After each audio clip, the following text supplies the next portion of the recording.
Hey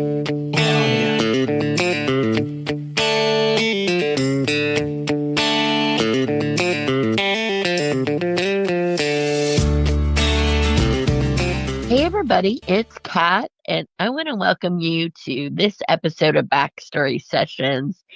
I'm joined today by my co-host Matt. Hey Matt.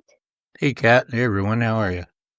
Well, I am super excited because this is the first episode of this series that we will have on resilience. Yeah. Should be interesting. Well, I mean, we've talked about it before, what it is that makes some people able to bounce back from hardships and obstacles and come out better on the other side, Mm-hmm.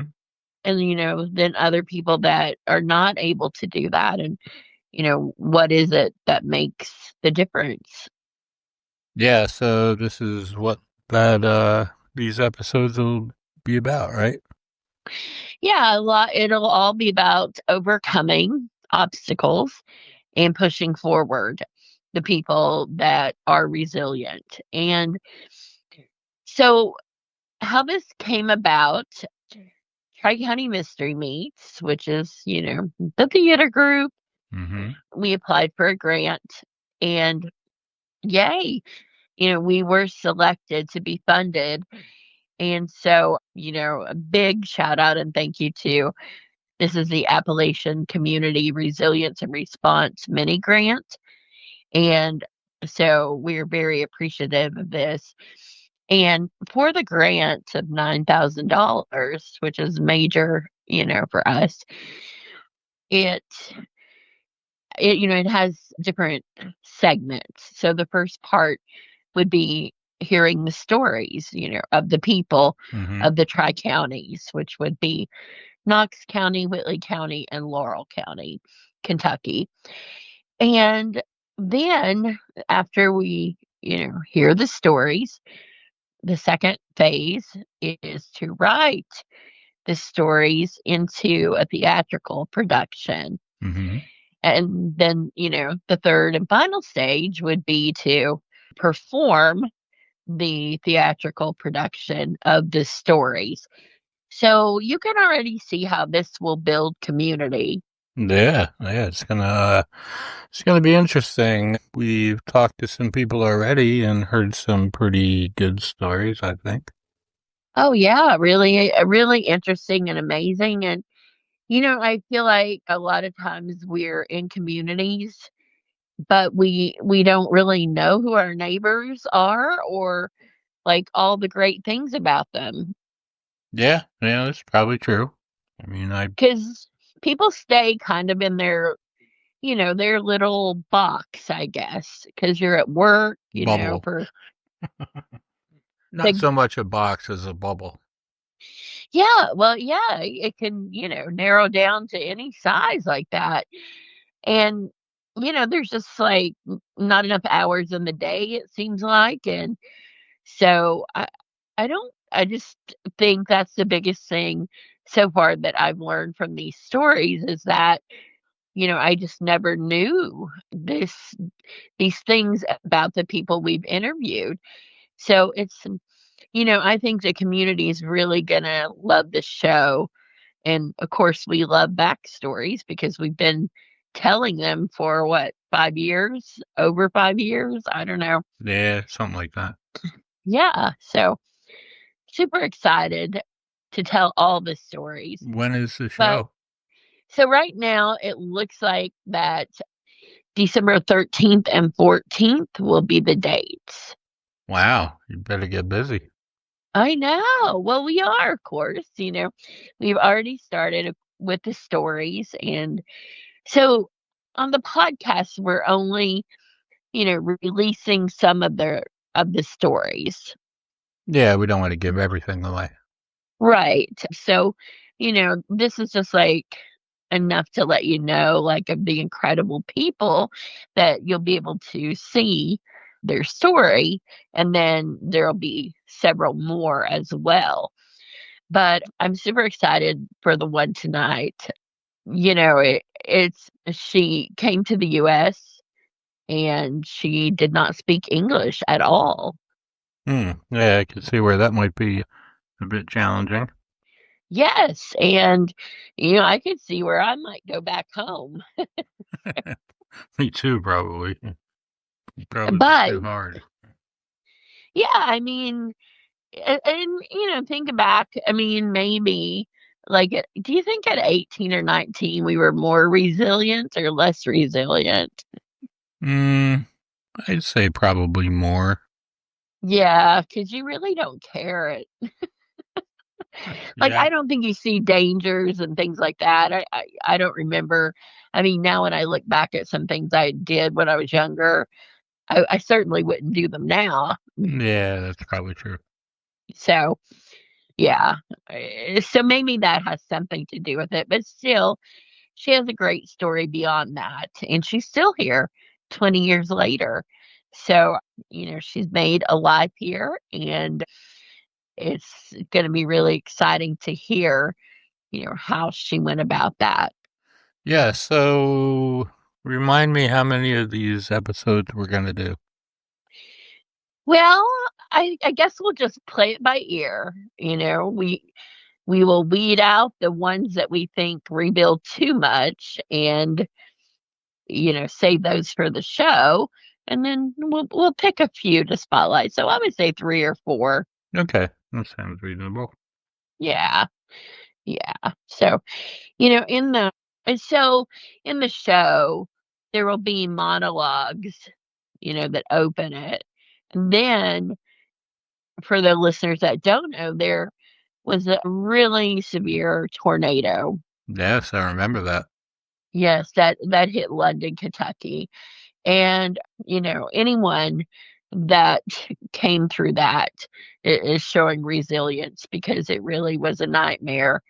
And so all those stories that we get, and we've gotten several, Hmm. those will be combined into one part of the show. And then after that will be other monologues about different topic stories. Hmm. Okay, so the play is December 13th or 14th, or 13th and 14th. 13th and 14th. We probably will have 2 shows on the 13th and then 1 show on the 14th. That's like a Saturday and Sunday, I assume. Yes. Mm. And so we're doing like a brunch show, a midday show, and an evening show, at one of the days. The Saturday we'll have the brunch and the evening show, and then the Sunday we'll have the afternoon show. Have you decided where you're doing it?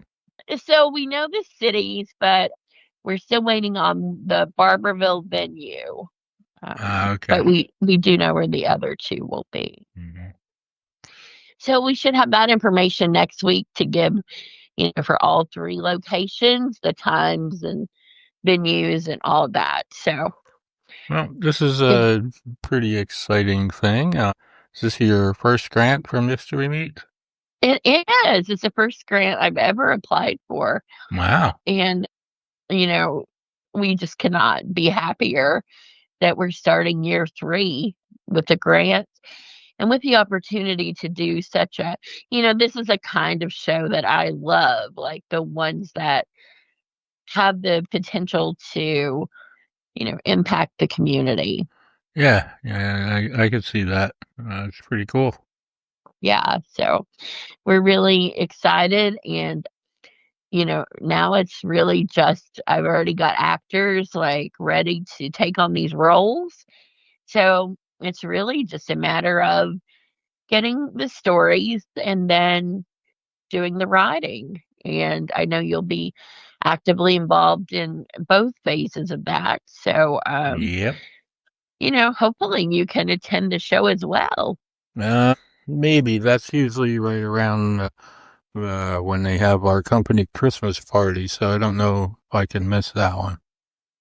Yeah, well, the invitation's always there. Yep. Understood. I might come down for, are you doing the one at State?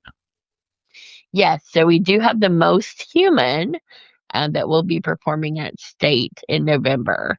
So that's, I believe that's the 22nd of November. Yeah, that's like the weekend before Thanksgiving, right? Yes.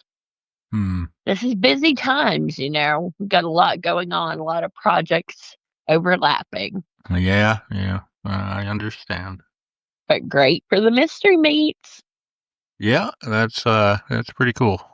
Yeah, so what else do you have going on? I know are you doing any other shows or are you writing any other shows? What do you, Well, since you asked, I am a finalist in the Ruth Hunt story, radio play story. mm-hmm. And so 2 weeks, it's due 2 weeks from tomorrow. And, I've been working really hard on that as well. Yeah, so just for the listeners who don't know, who is Ruth Hunt? So if you've ever had a Blue Monday candy bar, or if you've heard of cream candy, you probably maybe have tasted Ruth Hunt's because she is synonymous with cream candy in Kentucky and beyond. So her business, she was an entrepreneur starting, in the 20s, early 20s, if you can imagine Hmm. a woman entrepreneur. Yeah. And her business is over 100 years old now, Wow, and they're still making it today. still making it today. And they've added bourbon balls and, lots of other candies as well. But the Blue Monday was first. And I, I have had the Blue Monday and I'm looking forward to having some bourbon balls to, hopefully celebrate. All right. Well, so it's due. When are they going to decide on that one? So I'll know by the 30th of September. All right. And Well, then you have to, finish the play by the beginning of December right. if you're chosen. And the play itself will take place in February. I don't know the exact dates, but it's Ruth Hunt's birthday and Valentine's Day. So it's in that, you know, 12th to Uh, 14th week, like through there. so how is it? Uh, so you said it's a radio play. I mean, is it going to be on the radio or? No, it won't be on the radio, but it'll be on the stage. Hmm. But the actors will have their scripts like on music stands, and so it'll be all the sound effects like like the old radio Oh yeah, shows. yeah. Okay, I got you. Yeah. So Well, that'll be interesting. yeah, it's my first time writing a radio play. Is writing it any different than writing a regular play?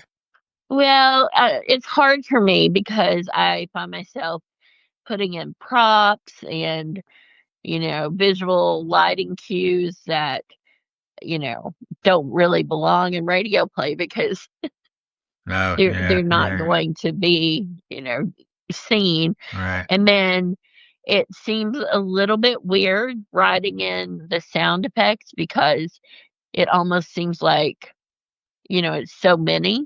But Yeah. then, I have to like remind myself if you were listening by radio, would it be too much? So that's sort of where I am with, how many to leave in and Right. that kind of thing. So it's a challenge, but I would like to stage, I think, a radio play with mystery meats. So, I don't think it'll be the last one. Well, that'll be different. So, what else do you have going on? Anything exciting? Oh my goodness, is that not exciting enough for you? I mean, it certainly is. I know it's a lot, but Uh, I mean, fall is here, so basically in temperature anyways, and I like that. And I'm just hoping for, you something know, pumpkin spiced. No, I am not hoping for that, but I am hoping for, like, beautiful fall colors on the trees Mhm. and, hopefully some, like, 65 to 75-degree temperatures that last for a while. Yeah. The last thing I want is for it to drop to 30 degrees and stay there. Yeah, yeah, that's not good. No.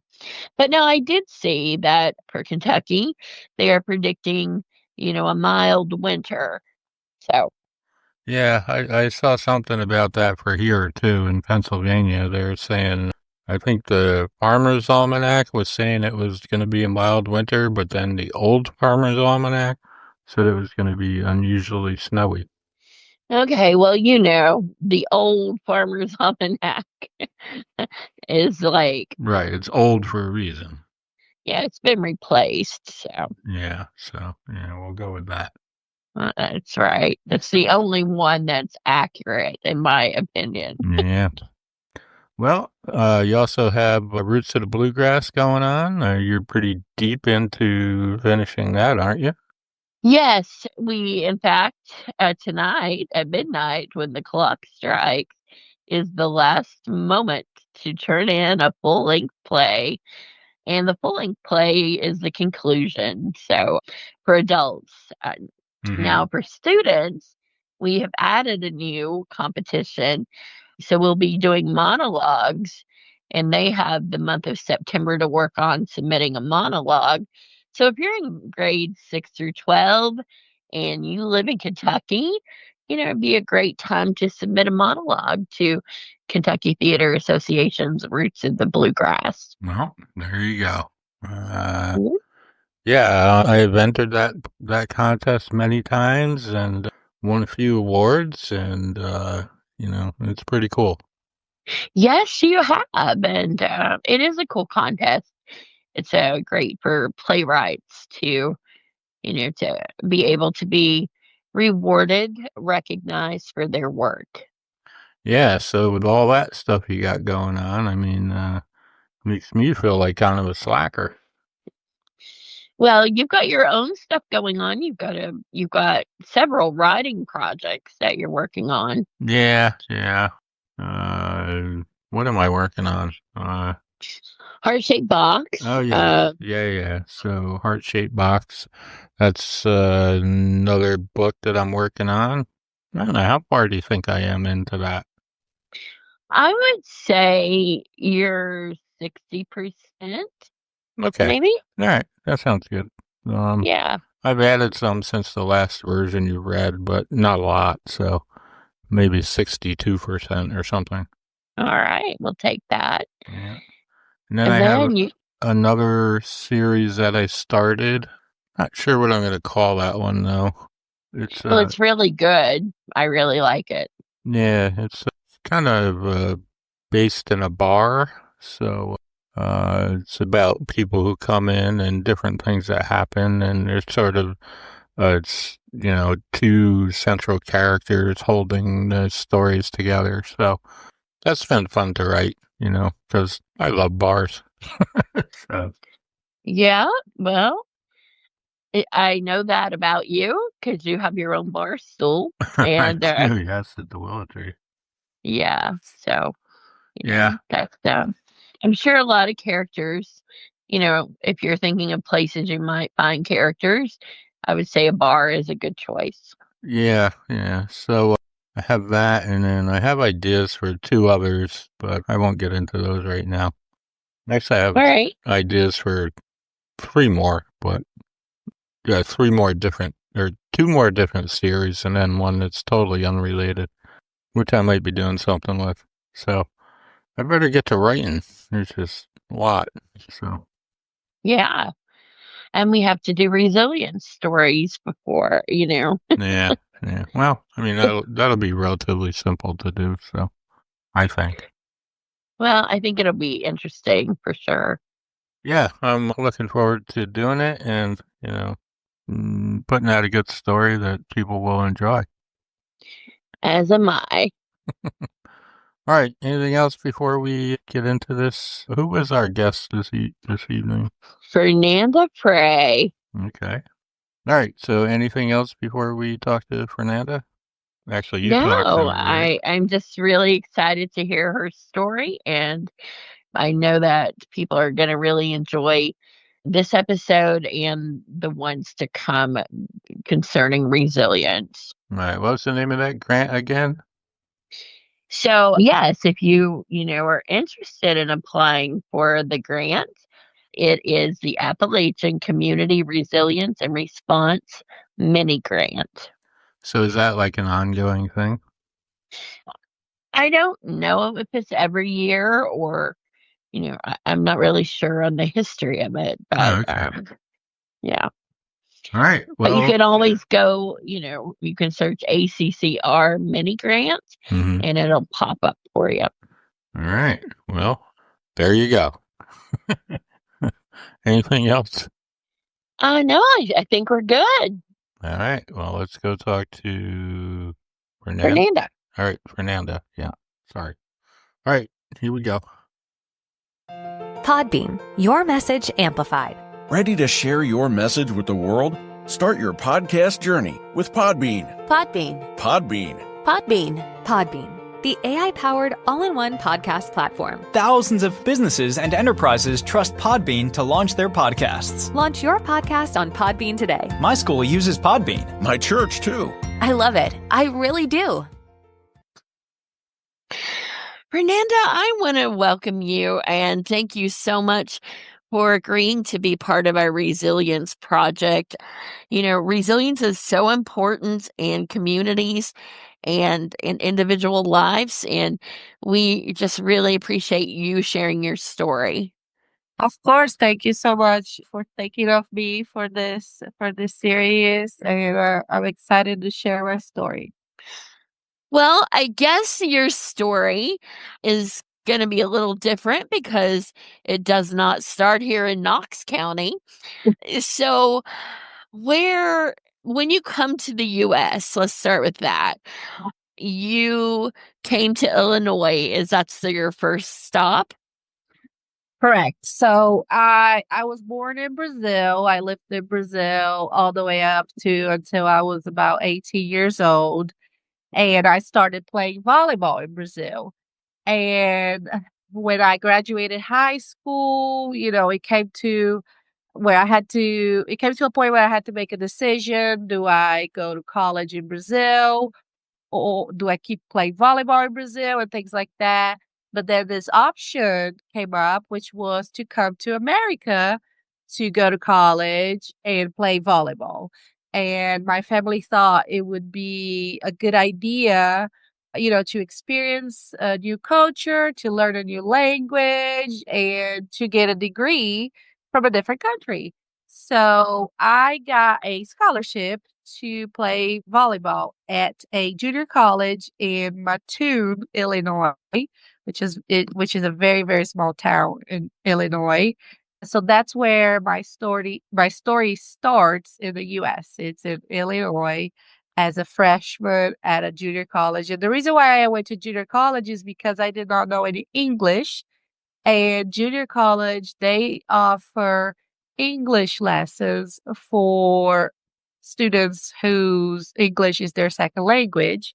So you start with that before you could take regular classes.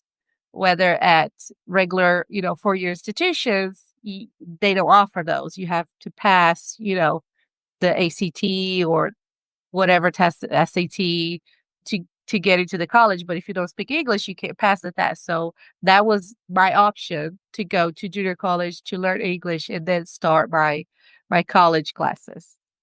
So, what do you remember, when you first arrived? So you don't speak English and you're in a completely different country. What was going through your mind? What do you remember? What'd you see? Yeah. What'd you think? So it starts on the plane already. The struggle starts on the plane. So I was on the plane with another girl from Brazil who was also coming to the same junior college. We were on a plane together, just the two of us, two I guess we were 18. Yeah, I would have to look back, and see how old I was, but around 18 or 19 years old. And both of us, neither of us could speak English. And on the plane, because it's a 10-hour flight through the night, they offer you dinner. And I've told some people this story, but I was sitting there and this lady comes up to me and she offers me, she says, chicken or beef. And I couldn't understand that. So I said, what? And she says, chicken or beef. I still didn't understand. So I said, what? She said it again. She said, chicken or beef. And I still didn't understand. So she just gives me a tray of chicken. So the struggle started right there. So I'm already, not feeling the best. And then you go through a 10-hour flight, you can't really sleep, and then you wake up and you get on another flight, and then I arrive, and uh, for some reason, I have this really, really, really old suitcase that my mom had for 20 years prior to this. And it's not one that you can roll around very easily. It's one that you have to like kind of kind of like squat down to roll, and it was just embarrassing, and it was old, and that's all we were able to pack was 2 suitcases. You move to a different country and you start a new life and you get 2 suitcases of stuff. So Wow. that's what we had, and our coach came and got us from the airport, and she drove us to the college. I believe it was about an hour and a half, 2-hour drive to the college, and I remember having a little dictionary, Brazilian Portuguese to English type of dictionary. And as she was asking me questions, I was looking for words, and it was just very overwhelming. So I remember just falling asleep for the rest of the ride. And go Did you ahead, sorry. did you think of, like, getting back on the plane and going back home? Not yet, not at that point. I think I was like, okay, let's see where this goes. I'm here to do this, so let's stay strong. G We arrived. Sorry. Oh, no, go ahead. Oh, sorry. Yeah. We arrived at the college, and I remember just getting out of the car. The AC was on, and getting out of the car and just getting hit by this heat that is just blazing hot and very different from the heat that I was used to in Brazil. Now, if you think about this was July of 2005 is when I moved here. So it was in the middle of the summer in Illinois. And July in Brazil is actually winter. The weather, the seasons are always the opposite. So when it's summer here is winter in Brazil, whereas summer in Brazil is winter here. So I left winter in Brazil and I come here to blazing hot summer, middle of the summer, and I remember getting hit by this heat as I came out of the car, and we got moved into our apartment, and, we went through preseason, started classes, and things started getting little by little, they started getting better, not before they got worse before they got better, then they got worse again. And I remember at practice, so for volleyball, this is a fall sport. So you start practice way before you start classes. So at first you do preseason, you just like practice 3 times a day. You still not going to classes. So I'm still not going to classes to learn English, but I'm having to go to practice and try to understand what the coaches say, try to understand the drills and try to do it correctly. So I would just follow whatever the girls were doing, I was doing. If they're doing something wrong, I was doing something wrong. And we had a teammate from Puerto Rico, which she could speak English pretty well, not pretty well, but better than me and the other Brazilian girl, and we could speak Spanish. So, she kinda helped us out a little bit at the beginning there. But I remember one day at practice, it was like a little scrimmage, and we were trying to figure out what the score was. It was just a scrimmage, so the scoreboard wasn't on or anything. So me and my Brazilian teammate were like, "What's the score?" And I was like, "I don't know." And she's like, "How do we ask for the score?" And I said, "Oh my gosh, what is the word?" And I was like, "Oh, I think I got it." And I was like, "Square." square? Anybody? Square. I was trying to Aw. say score. And I was saying square. So needless to say, all of our teammates thought we were very weird. Some of them did not welcome us very well. Some did, but we were needy. We needed rides to go to the grocery store. We needed help with everything. And these were freshman, sophomore girls. They weren't worried about helping us. They want to be boys and have fun and do whatever. So it was a little bit of a struggle at first because we don't have a car. We don't have a cell phone. There were a lot of things at first that was very hard for us. And our coach, that was the first year that she had international students on her team. So she wasn't sure how to help us either. But they're just things that they, as an American, you don't think about. So, for example, if you want to get a Social Security card, first you need to get a job. But to get a job, you need a Social Security card. So, so what I mean? Like, it's just everything is a little bit of a struggle. If I felt sick, I needed to go to the doctor.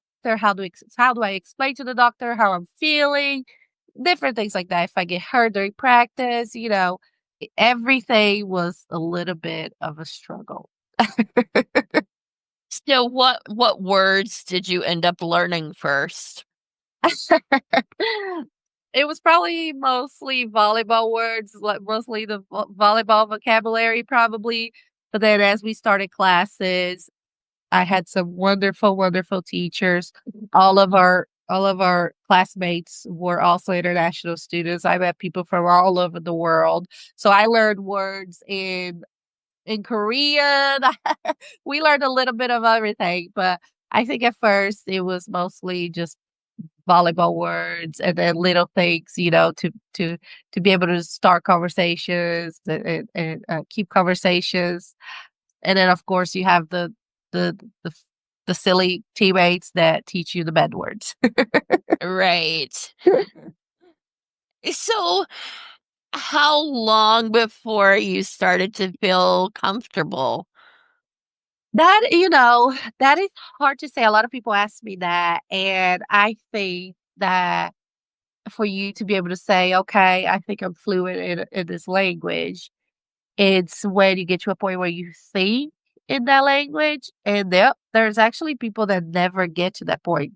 They will be speaking to you in English, but they might be thinking in their native language.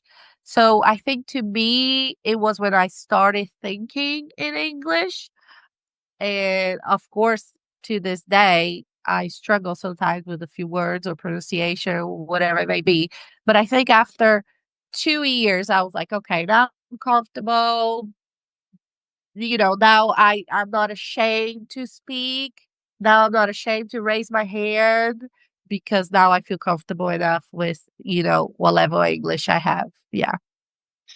So, how long did you stay before you went back, or did you go back? Yeah. So I moved in July and I'm starting to think.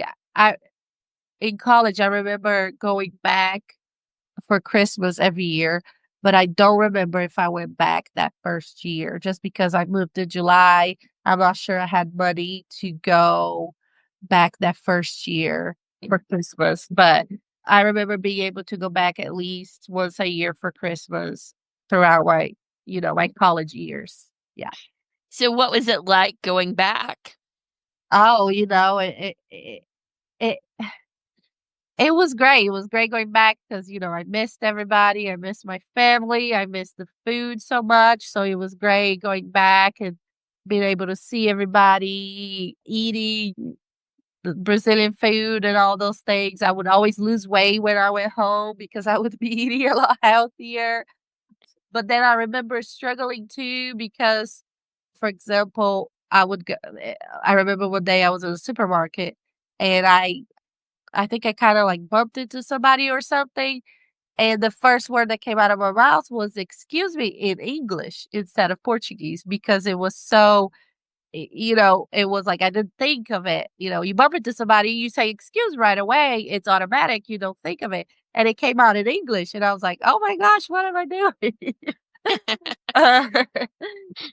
But then also, while I was here, I had all this freedom of being wherever I wanted to be and doing whatever I wanted to do. And, yeah, my parents knew I was here, but you know, they didn't know exactly where I was 24/7. So I had that freedom here. Back in Brazil, it was different. I was at their house. If I needed to go somewhere, I would tell them. So it was just a little different. Did you like the freedom part? I like the freedom part, yes, being able to do what I wanted. But, like I said, at first we didn't have a car. I mean, I didn't have a car until after I graduated college. So it's not like I could go anywhere on my own. But just the freedom of, we lived on campus, walking to class and then walking to practice and going to the library if I wanted to in the middle of the afternoon. Just, different things like that. Yeah. So, what did you fear most when you came here? What did I fear most? Or did you just look at it all as like a big adventure and you were gonna Yeah, I think so. I don't think that I had many fears. It was mostly, this is an adventure and take opportunity. Let's take advantage of this opportunity, but always, always, always knowing that if I wanted to, I could go back home. You see what I mean? So right. I was never afraid, like, oh my God, if this doesn't work out, what am I going to do? No, if I don't want to, I can just go home. If this doesn't work out, if this is not what's best for me, I can just tell my parents, I'm sorry, this didn't work out and I can go home. So always knowing that I had that option, I guess is what helped me not have many fears. Was the plan initially always to go back home after you finish college? It was the plan at first to just come here, get a degree, graduate and go back. But as the years went by and I started to grow my passion for coaching, I think I started realizing that coaching here would be a lot easier than coaching back home. And there would be many more opportunities here for coaching than at home. So at first, yes, the plan was, but as the years went by, I think the plan changed. Okay. And so what was the next big milestone? You graduate? Yeah, so I did 2 years at the junior college, and then I got recruited to go to a 4-year institution, which was in South Carolina. It was Newberry College. It's a NCAA Division II institution. I had a really amazing coach who understood the struggles. He knew exactly how to help us. He had all other international students on the team. He has been there. He has done it. He played for the American national team. He was a very, very good coach. He became a very great mentor for me. So after 2 years in junior college, I got recruited to go play Newberry in South Carolina. So I moved to Newberry and started which ended up being the next 3 years before I could graduate college. And did you find like difference in Illinois and South Carolina? Definitely there was. Podbean, your message amplified. Ready to share your message with the world? Start your podcast journey with Podbean. Podbean, the AI-powered all-in-one podcast platform. Thousands of businesses and enterprises trust Podbean to launch their podcasts. Use Podbean to record your podcast. Use Podbean AI to optimize your podcast. Use Podbean AI to turn your blog into a podcast. Use Podbean to distribute your podcast everywhere. Launch your podcast on Podbean today. I think there was a lot of difference in the climate. There was difference in the food. I don't think I noticed many difference in like the people and how friendly they were. They were also friendly in Illinois, but there were just, a few things. And, by this point, I was more comfortable with my English. I was more comfortable with the culture and I knew more things. So it was just a little bit easier then. Did you find that there's an accent, a Southern accent? I don't think at that point I could notice different accents, though. For me, English was English, and that was it. But But did people notice your accent? oh yeah, they do it to this day. Yeah. I don't think I'll ever lose it. People notice my accent as soon as I open my mouth. And my favorite joke is if people say, "Oh, I've noticed an accent," or "What a lovely accent." My favorite joke is to say, "What accent?" with a very straight face. But, in South Carolina, now I had the opportunity, it was a different town, so the college was in the middle of the town, kinda like Union is, so I was able to walk places. This was different in Illinois. In Illinois, the college was in the middle of a highway. We couldn't really walk anywhere. We couldn't really be what's the word? We couldn't really be very independent, right? We needed help. Now in South Carolina, I was able to be more independent. I got a job as a tutor, believe it or not. There was this little boy, I believe he was in first grade, and his family was from India. So I don't know how I met these people, but I would ride my bike to their house, and as soon as I walk in, I could smell the curry. And and I would sit down and help this little boy with his English homework. I mean, could they not have found somebody better? Well, And that is very ironic, but I know. it's a I great don't know how. story. I don't know how this happened. I don't know how I met this family, but it just worked out. And they were very grateful. And maybe they just thought, somebody from another culture rather than America can understand some of the struggles. And I don't know. But I helped this little boy. And on the way back, since it was nighttime, then his dad would put my bike on the back of his van and he would ride me home. And then I also got a job washing dishes at a restaurant and different things. So I was able to be more independent in South Carolina and do different things, so it was a little bit easier then. So, since we're talking about resilience, and bouncing back no matter what happens, what do you have any memory of a failure that you had and how you picked yourself up from it? Yeah, I guess, I had to have surgery when I was in junior college on my knee. So, after going through rehab, I just and the surgery itself, I didn't have family with me there. I was 18 years old doing surgery by myself. I Mm. can't remember if there was a teammate or somebody or a doctor there. I don't remember who was with me, but I had to go through that by myself and do rehab and come back to keep playing because, I was on a volleyball scholarship. And if you're not playing, there's a chance they could cut you. So I had to do that. And then at, at in South Carolina, I had shoulder surgery. So same story. Had to go through surgery on my own, rehab, all of that, get back to play. And with my surgery, I remember not being able to lift my arm. And if you are a girl and you want to put your hair up, you need two hands. You can't do it with one hand. So I remember having to knock on my neighbor's door so they could put my hair up. It was just a struggle. And sometimes you think it's like, oh, if only like my mom or my sisters were here, they could do it for me Right. type of thing. So I had to come back from those. I earned my degree online at Arizona State University. I chose to get my degree at ASU because I knew that I'd get a quality education, they were recognized for excellence, and that I would be prepared for the workforce upon graduating.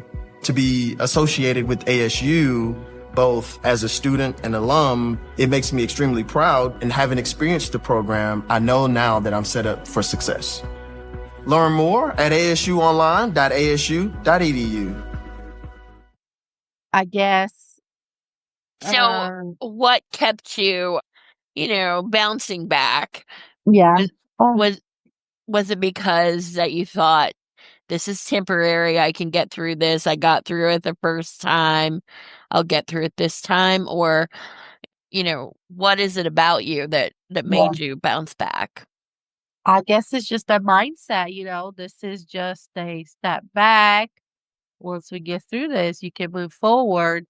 I have a tattoo on my arm, which is an arrow, and there's a meaning to that. An arrow has to go back before it can go forward, right? When you shoot your arrow, you pull it back before the Right. arrow can go forward. So that's kind of my mindset. Sometimes there's gonna be things that put you back, but you gotta keep on pushing and moving forward. The and the fact that, okay, I've done this before, I can do it again because I also had a surgery before in Brazil, so I had done it. I knew I could do it again, so I just kept pushing and pushing and pushing. Well, on the flip side of that, what's a victory that has meant everything to you? Yeah. I think being able to graduate college magna cum laude, which is 3.9 Whoa. GPA, Yeah. and getting a job straight away as soon as I graduated from college, I think it's a victory. Being able to say, I did it, I went through it, and I was able to finish, that there were teammates that never did. There was a girl from Brazil who just couldn't do it. She went back. She went back to Brazil after 1 year. A victory to say that, yes, I did learn English, and there are some days that I struggle, but, I learned another language. And on top of that, I learned a third language. I learned Spanish as well. And not a lot of people can say that they know 3 languages. So I would count those as victories. Wow. And so you, after South Carolina, then where did you move to after that? Because I noticed that you've lived a lot of different places. Yes. So after South Carolina, I moved to Barberville, Kentucky. The coach I had in South Carolina, so the first coach that recruited me, he left after a year and we got a new coach. The new coach, he used to coach at Union. And when he left Union to come to Newberry where I was, his assistant here at Union took over his position. And when I graduated, she needed an assistant. So he made a phone call and said, "Hey, I have a player here in Newberry who I think would be a great assistant for you." So I drove. I had a boyfriend at the time, and me and him, we drove from South Carolina here to Barberville so I could do this interview for this assistant volleyball coach position at Union. And I remember stopping at what's the overlook? Like if you're on the way to like Like, Tazewell. like at Middlesboro or Pineville or Well, like past that, there's Tazewell. There's like an like overlook. Cumberland Gap, Yeah, kinda. But even past that, even past the that. yeah. Okay. Oh, it's called the Veterans Overlook, and I remember stopping there just to take a break from the drive. And then I did the interview, drove back to South Carolina, and then I got the job. So once I graduated, I moved here. Again, just 2 suitcases, whatever I had gathered through the years, and moved here to coach volleyball. I was the assistant coach. She was a great mentor again for me. We won the conference. We won championships. We did really good. So my next stop was here in Barberville. After 1 year, she also left. Her husband got a job in Florida, so she left to move to Florida, the head coach, but she had introduced me to her mother-in-law and her husband's family. So they became my family. To this day, her mother-in-law says that I'm her adopted Brazilian daughter, and Aw. my kids call her Mama and Papa, and they have been with me through a lot of different things in my life, and I'm very grateful for them. But it gave me, a, a little bit of a family here. So after 1 year, she left. She went to Florida, and they hired a new coach. And I coached for him for another year, but then I got a job in Oklahoma as a head coach. So I moved to Oklahoma, and that's where I bought my first car. Wow. And What did uh, you it, what did you get? oh gosh, it was a small SUV, and it's another funny story. So I got an apartment about a mile and a half from campus, but I didn't have a car, so I would walk every day to go to work. And well, I think it was more than a mile and a half. I can't remember. But, nothing crazy, but nothing, too close. And then I was walking one day and I stopped at this coffee shop, and I told I and she said, "I see you walking every day." I was like, "Yeah, I haven't got a car." She's like, "Are you looking for a car?" I said, "Yeah." She said, "I have one. We're Sally. It's an SUV. It's in good condition. Here it goes. It's something like $3,000, something really cheap." I was like, "Oh, that's amazing. Sure." She said, come by tomorrow and you can bring me the money and you can buy." I said, "Okay." So I called my family and I said, "Listen, I don't have $3,000, but I have some, but they're selling this car and I really need a car." And so they sent me some money. And next day, I went to the bank and I withdrew all the money and I brought her cash and I gave her cash. She gave me the key and she said, "Take the car." She said, "I don't have the title with me because it's at my mom's house, but come back tomorrow and I'll give it to you."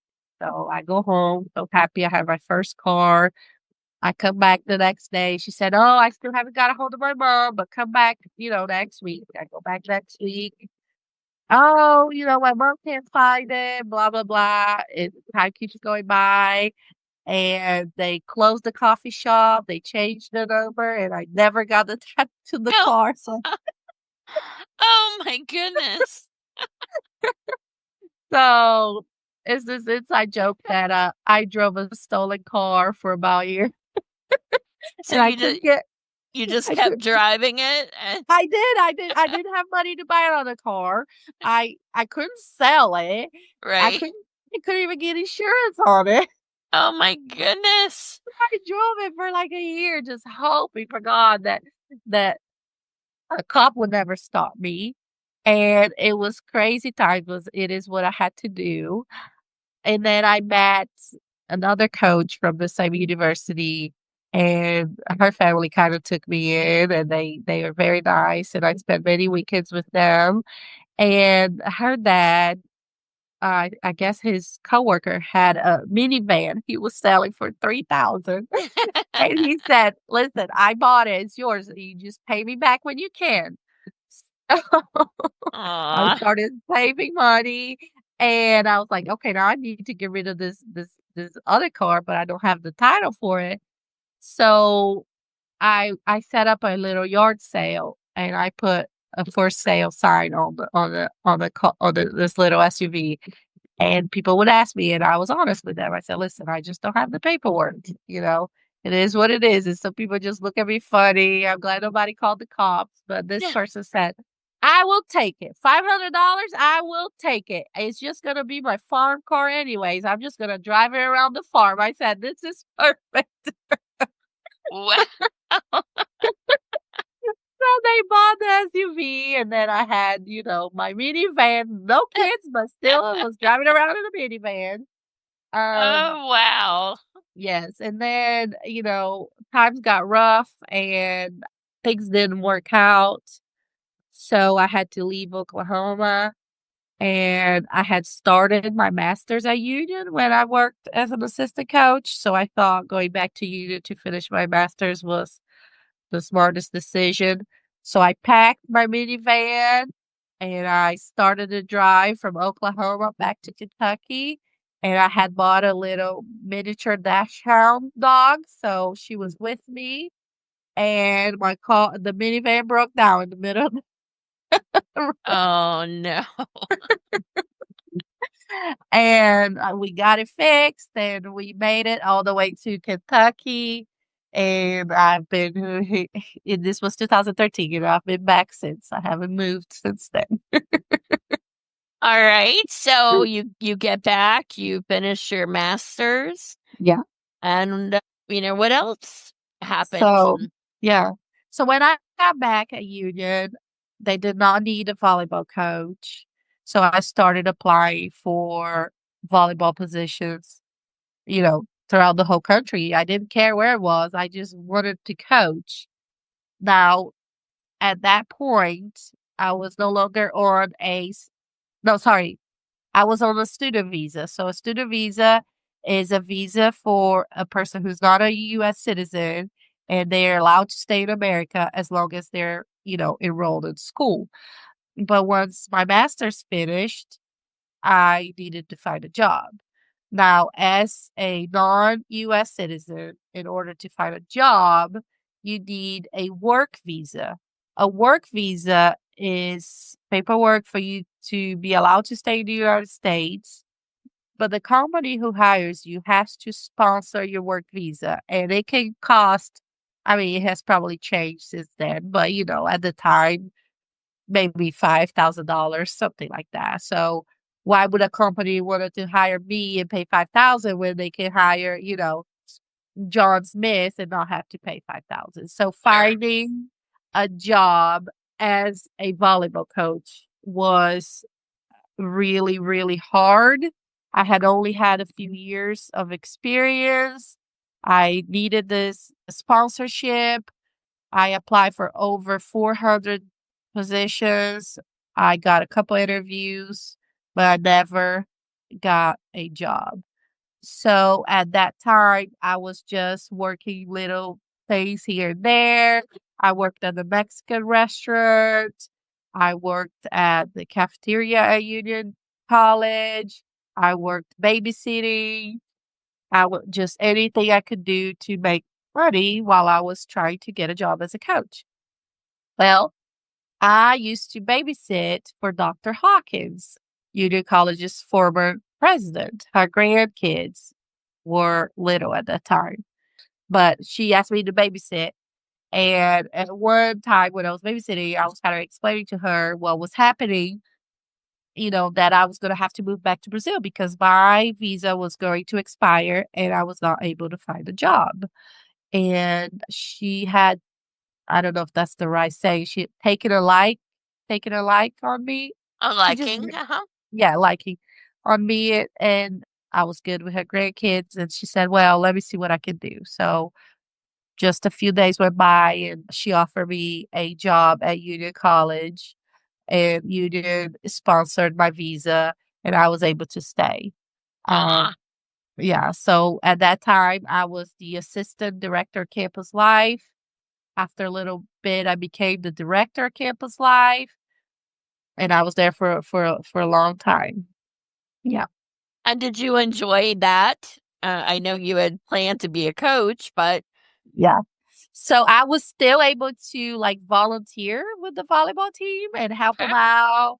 And, I still knew the girls. I was still able to go to practice every now and then. So I was still a little involved with them, which made it a little bit easier.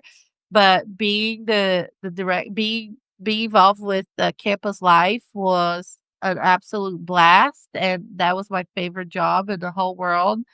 And so it made it easier to, you know, to it made it easier to transition from not being a coach. That's for sure. So, but after a little bit, I got busier. Then I had kids. So, I had to give up or helping the volleyball team. And I haven't done anything with volleyball since, but I miss it every day. so you mentioned having children. What has motherhood taught you about being resilient? It's I am after having two kids, I have been divorced now for 3 or 4 years. And I think the resilient part at first, for sure, when they're little, the newborn stage, doesn't matter how tired you are, there is a little baby that depends on you, and they need you to feed them, they need you to change them, they need you to take care of them. It doesn't matter what's going on in your life. It doesn't matter how tired you are. This baby, excuse me, depends on you.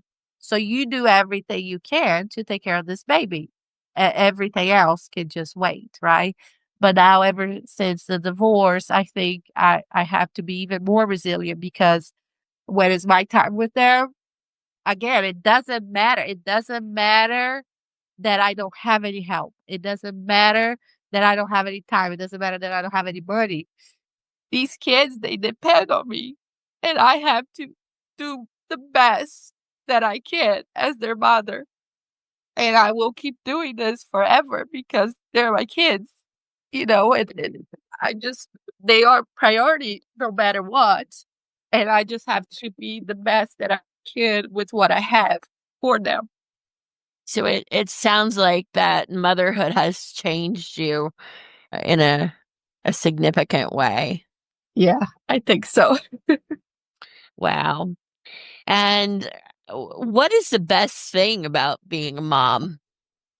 I think it's when they get so excited to like tell you something that happened or to tell you a joke, or like they want you to be the first one to know that they were able to do something, or they want you to be the first one that they can share something, just being that person for them, or making them smile, and things like that. So, do they speak 2 languages, 3 languages?